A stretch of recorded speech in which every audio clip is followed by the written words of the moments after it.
کربلا۔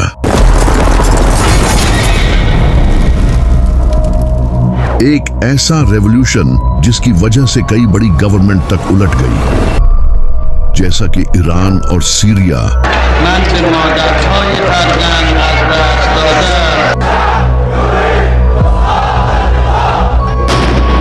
لیکن آخر کربلا ہوئی کیسے اور کس طرح امام حسین کی شہادت سے یہ ریولوشن سٹارٹ ہوا، تو چلے جانتے ہیں۔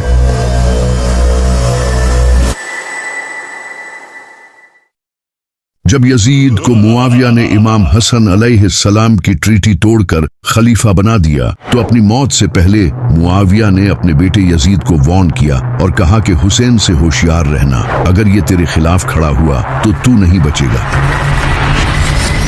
یزید یہ جان گیا تھا کہ حسین کی بیعت لینا سب سے امپورٹنٹ ہے، کیونکہ اگر حسین نے بیعت کر لی تو باقی بھی بیعت کر لیں گے۔ یزید ایک نمبر کا ظالم اور شرابی تھا، وہ یہ اچھے سے جانتا تھا کہ لوگ اس کی بیعت نہیں کریں گے، تو اس نے زبردستی تلوار کی نوک پر لوگوں سے بیعت لینا شروع کر دی۔ اس نے اپنے سارے گورنرز کو خط بھیجے اور کہا کہ وہ اس کے لیے زبردستی لوگوں سے بیعت لیں، تو اس کے گورنرز نے لوگوں کو مار پیٹ کے ان سے زبردستی بیعت لینا شروع کر دی۔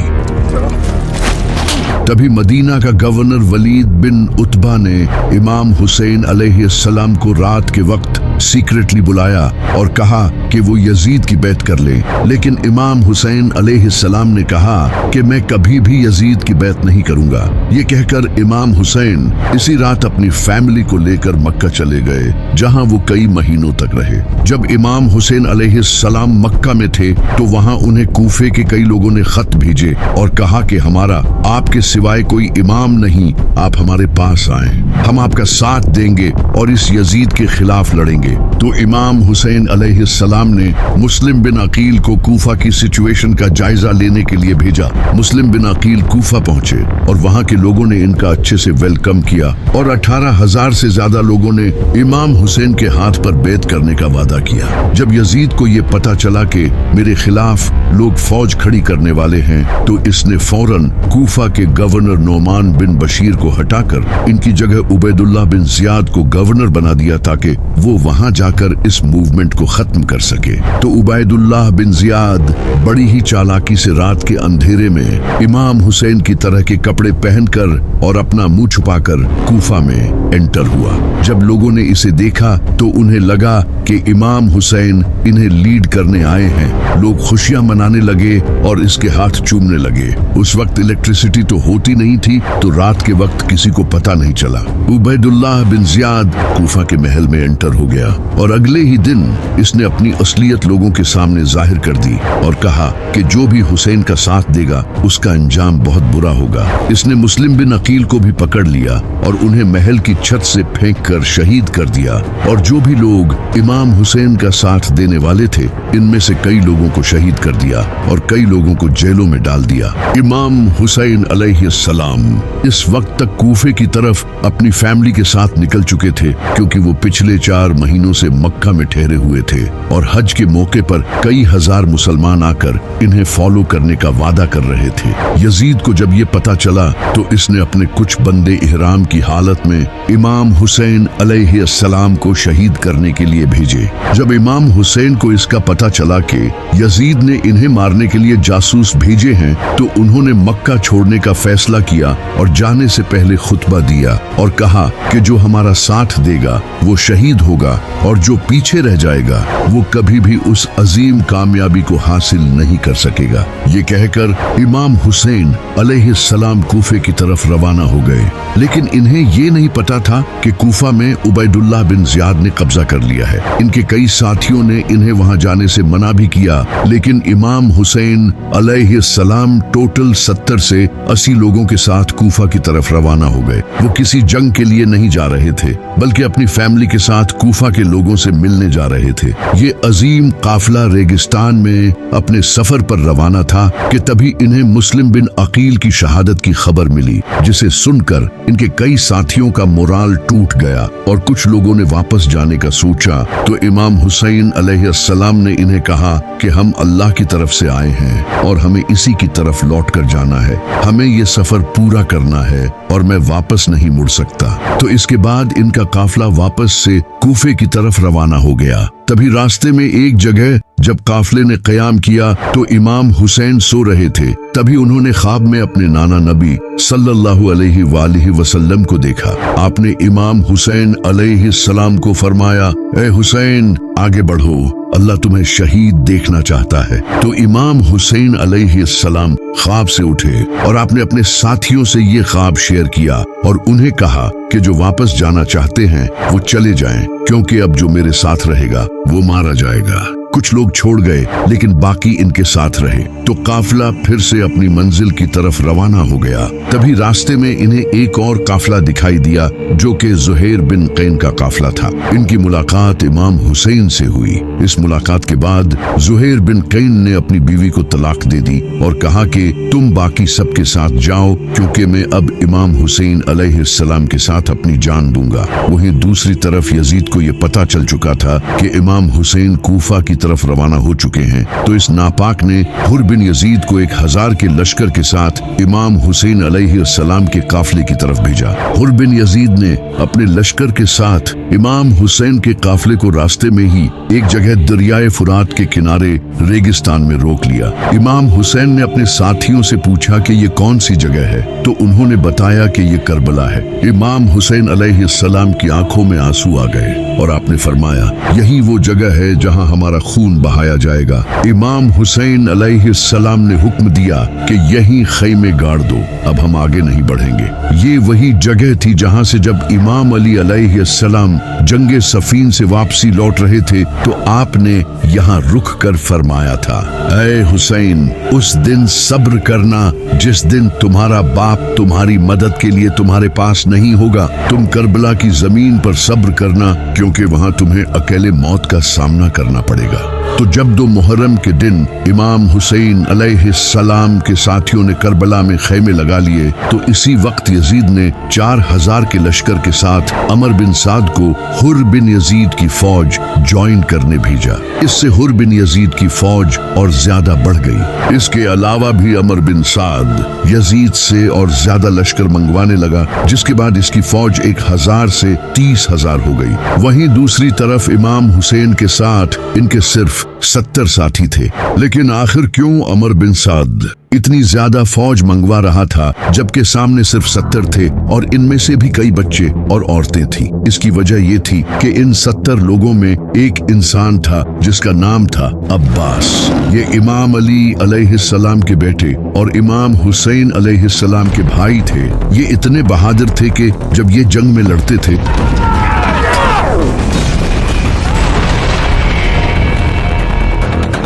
तो लोगों को लगता था कि अली लड़ रहा है। इन्हें इमाम अली अलैहिस्सलाम ने तहज्जुद में अल्लाह से मांगा था। आपने दुआ की थी, ऐ अल्लाह, मुझे ऐसा बेटा अता फरमा जो मेरे बेटे हुसैन को इसकी तन्हाई के दिन सहारा दे। मुझे ऐसा बच्चा अता कर जो हुसैन का वफादार हो, जो करबला में इसके साथ खड़ा हो, जो इसके लिए अपनी जान दे और मौत के सामने न झुके। तब जाकर अल्लाह ने उन्हें अब्बास जैसा बेटा दिया। इसी वजह से अमर बिन साद लगातार फौज मंगवा रहा था, क्योंकि सामने अब्बास खड़ा था। तो इमाम हुसैन ने कूफा के लोगों को एक खत लिखा उन्हें अपनी इस कंडीशन के बारे में बताने के लिए, लेकिन वो खत कभी कूफा के लोगों तक पहुंचा ही नहीं। इमाम हुसैन और इनके साथी शदीद प्यास बर्दाश्त कर रहे थे, क्योंकि अमर बिन साद ने 500 फौजी फुरात के किनारे खड़े कर दिए थे। इस वक्त रेगिस्तान में शदीद गर्मी थी, सूरज सर पर था, बच्चे रो रहे थे और इनके होंठ सूखे पड़े थे। यहाँ तक कि औरतें प्यास की शिद्दत से बेहोश हो रही थी।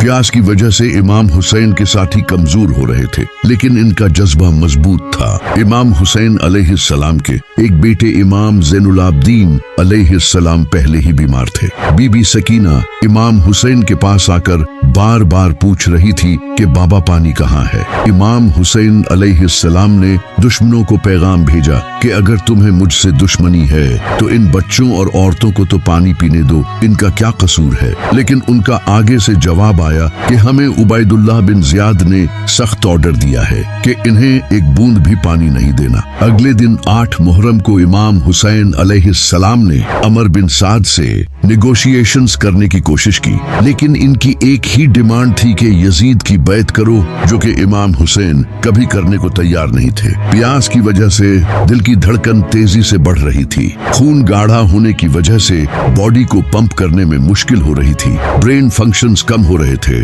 और ये सब बच्चों में और ज्यादा हो रहा था। 9 मुहर्रम का दिन आ चुका था और इसी आजमाइश में 9 मुहर्रम का दिन भी गुजर गया। इमाम हुसैन अलैहिस्सलाम ने सारी रात इबादत की और अपने साथियों से कहा, तुम अब जा सकते हो, दुश्मनों को सिर्फ मेरी जान चाहिए, मैं नहीं चाहता कि मेरी वजह से किसी की जान जाए। इसके बाद इमाम हुसैन ने चिराग बुझा दिया और जब थोड़ी देर बाद चिराग जलाया तो इनका एक भी साथी इन्हें छोड़कर नहीं गया। हुर बिन यजीद को जब ये पता चला कि अमर बिन साद इमाम हुसैन के खिलाफ जंग करेगा, तो उन्होंने इमाम हुसैन की फौज ज्वाइन कर ली, क्योंकि वो इमाम हुसैन की इज्जत करते थे। इसके बाद 10 मुहर्रम का सूरज चढ़ा। इमाम हुसैन अलैहिस्सलाम यजीद की फौज के सामने आए और कहा, ऐ लोगो, गौर करो कि मैं कौन हूँ। क्या मैं तुम्हारे नबी का बेटा नहीं हूँ? क्या तुम मुझे सिर्फ इसलिए कत्ल करना चाहते हो कि मैंने यजीद की बैत करने से इनकार कर दिया? लेकिन दुश्मन खामोश रहे तो इमाम हुसैन ने अपनी फौज को तैयार किया और 3 हिस्सों में डिवाइड किया। एक हिस्सा राइट में था, एक लेफ्ट में और एक हिस्सा सेंटर में था, जिसे हजरत अब्बास लीड कर रहे थे, जबकि यजीद की आर्मी इनके चारों तरफ थी। तो फज्र की नमाज के बाद जंग शुरू हुई।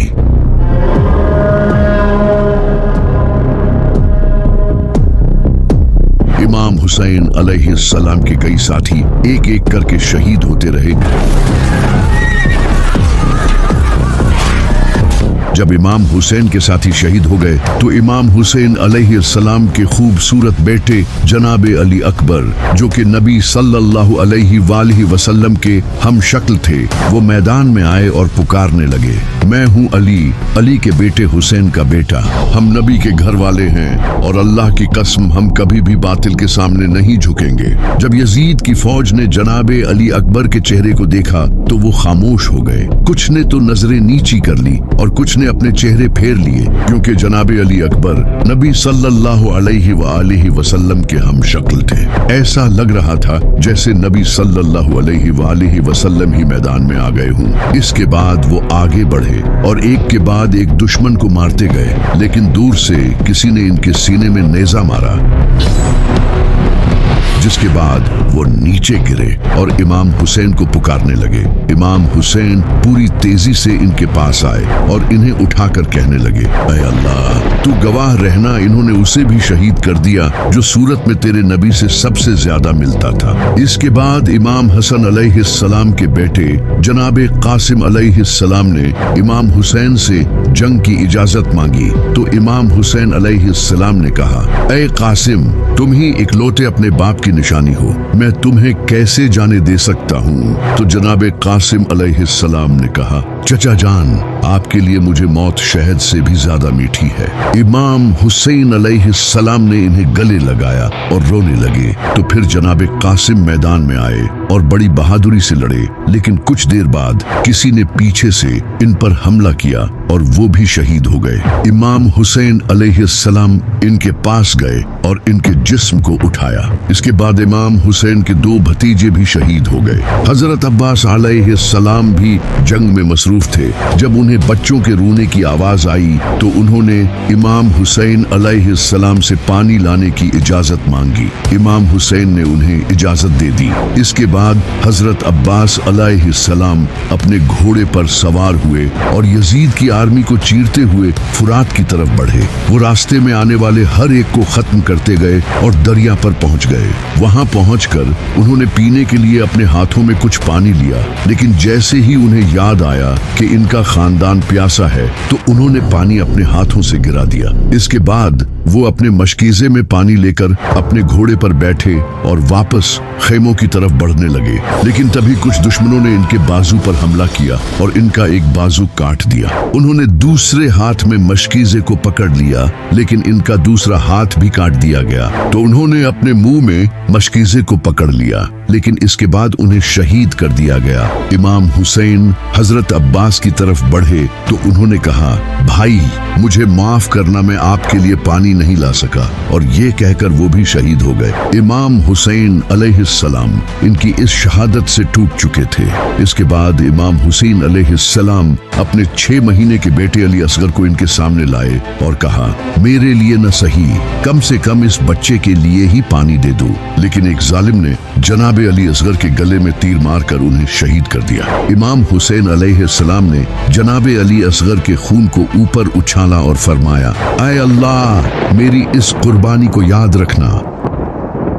अब इमाम हुसैन के सारे साथी शहीद हो चुके थे और वो अकेले रह गए थे। इनके जिस्म पर कई जख्म थे और वो भी लड़कर थक चुके थे। ऊपर से प्यास की शिद्दत से जहां एक नॉर्मल इंसान के लिए हिलना तक मुमकिन नहीं होता, वो दुश्मनों के सामने डटकर खड़े थे। इमाम हुसैन अपनी फैमिली के पास गए, उन्हें अलविदा कहा और कूफा के लोगों को आखिरी खत लिखा और कहा, तुमने मुझे खत भेजकर बुलाया था, लेकिन अब तुम अपने वादे से फिर चुके हो। अब इंशाअल्लाह क़यामत के दिन मुलाकात होगी। इसके बाद वो अपने घोड़े जुल्जनाह पर सवार होकर हाथ में जुल्फिकार लिए मैदान में आए। इनके सामने हजारों का लश्कर था और वो अकेले थे, लेकिन हार मानने के लिए तैयार नहीं थे। एक तरफ वो तादाद में डायनासोर्स थे और दूसरी तरफ एक जख्मी शेर।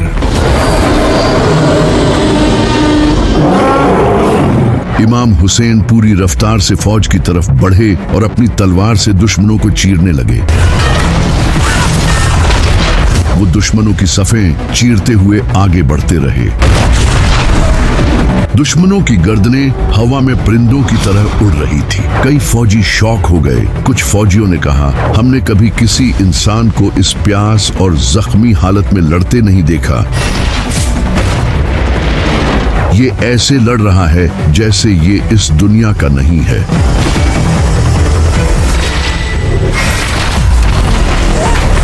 यजीद की फौज के कई कमांडर्स ने एक साथ हमला करने का कहा, लेकिन कोई भी इमाम हुसैन को फेस करने के लिए तैयार नहीं था। 10 फौजी एक साथ इमाम हुसैन अलैहिस्सलाम से लड़ने आते, लेकिन फिर भी वो इनका मुकाबला नहीं कर पा रहे थे।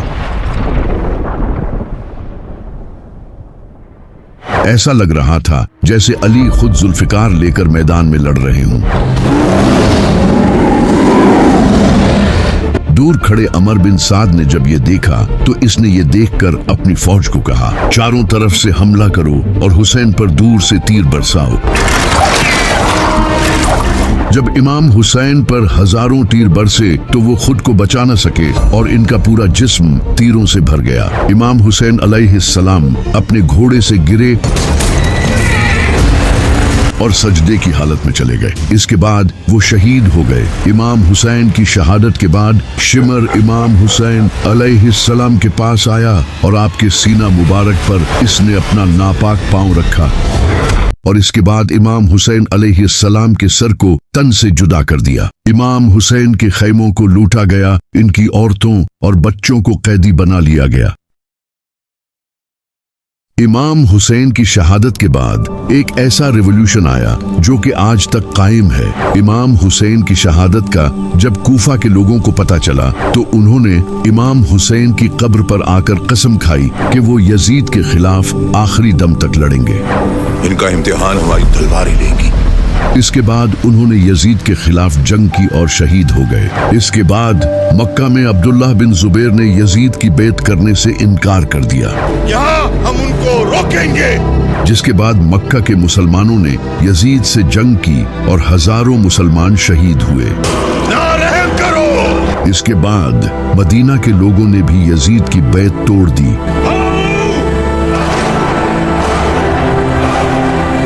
जब उन्हें इमाम हुसैन अलैहिस्सलाम की शहादत का पता चला और उन्होंने भी यजीद के खिलाफ जंग की और हजारों लोग शहीद हो गए। इनके कई सालों बाद काले झंडों के साथ अब्बासी खड़े हुए और उन्होंने बनु उमैया की इस जालिम हुकूमत को खत्म कर दिया। इमाम हुसैन के खून से एक ऐसा रिवॉल्यूशन शुरू हो चुका था जो इनकी शहादत के सदियों बाद तक जारी रहा। जैसा कि 1979 ईरान में इनकलाब आने से पहले वहां वहाँ शाह मोहम्मद रजा पहलवी की हुकूमत थी, जो कि वेस्टर्न कंट्रीज का गुलाम बना हुआ था, जैसा कि इसराइल और अमेरिका आज जहाँ ईरान इनका सबसे बड़ा दुश्मन है।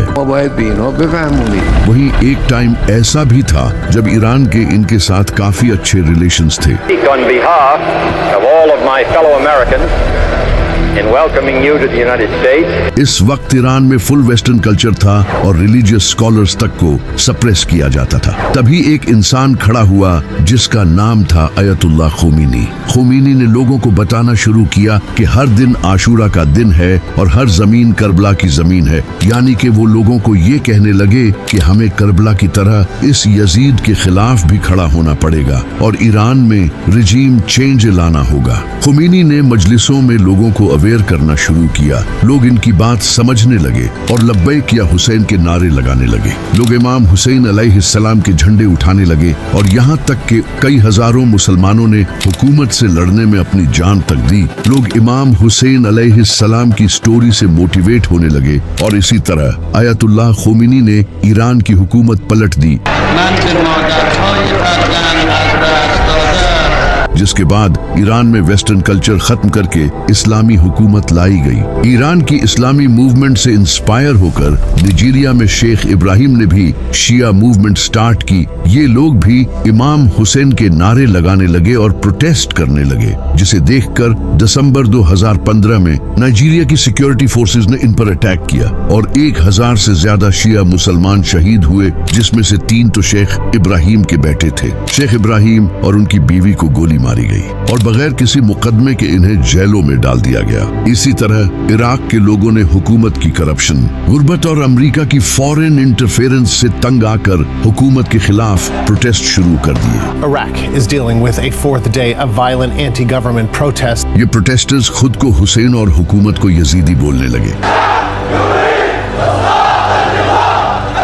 100 से ज्यादा लोगों ने अपनी जान दी। 5 Iraqis died in clashes between police and anti-government protesters in और हजारों लोग जख्मी हुए। कई लोगों को स्नाइपर्स के जरिए मारा गया और इन प्रोटेस्टर्स के कैंप्स तक जलाए गए, एग्जैक्टली जिस तरह इमाम हुसैन के खेमे जलाए गए थे। इसी साल लुबनान के लोगों ने हुकूमत की करप्शन और सियासी निजाम से तंग आकर हुकूमत के खिलाफ प्रोटेस्ट किए। लोग खुद को हुसैनी कहने लगे और काले झंडे उठाकर प्रोटेस्ट करने लगे। इन प्रोटेस्टर्स पर भी गवर्नमेंट ने टीयर गैस छोड़ी और कई लोगों को अरेस्ट भी किया गया। लेकिन इस प्रोटेस्ट के 2 हफ्ते बाद इनके प्राइम मिनिस्टर साद हरीरी ने रिजाइन कर दिया।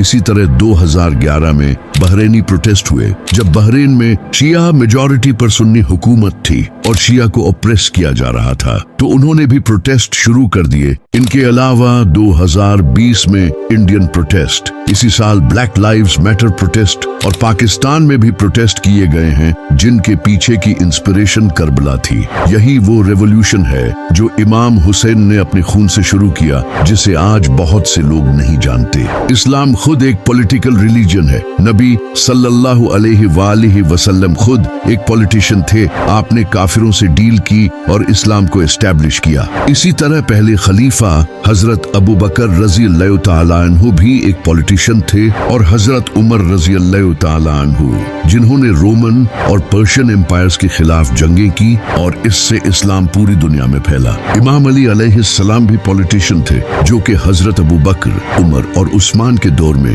हुकूमत के साथ रहे और उन्हें मशवरे देते थे और अपने दौर में भी हुकूमत की। इसी वजह से इस्लाम एक पॉलिटिकल रिलीजन है। इस्लाम का खुद का खिलाफत सिस्टम है। ये दीन हुकूमत करने के लिए ही बना है। अगर मुसलमानों पर काफिर हुकूमत करेंगे तो मुसलमानों की नमाज और रोजे का कोई फायदा नहीं होगा। ये काफिर जुल्म करेंगे और मुसलमान कुछ नहीं कर पाएंगे, जो कि आज आप फिलिस्तीन में देख सकते हो। इसी वजह से सबसे पहले हमें पॉलिटिकल एक्टिव होना पड़ेगा और अल्लाह की हुकूमत कायम करनी पड़ेगी, वरना हमारी नमाजों का कोई फायदा नहीं। इसी वजह से अल्लामा इकबाल ने कहा था कि लोग जिस दीन को मस्जिदों में तलाश करते हैं, वो दीन करबला की जमीन पर पड़ा है।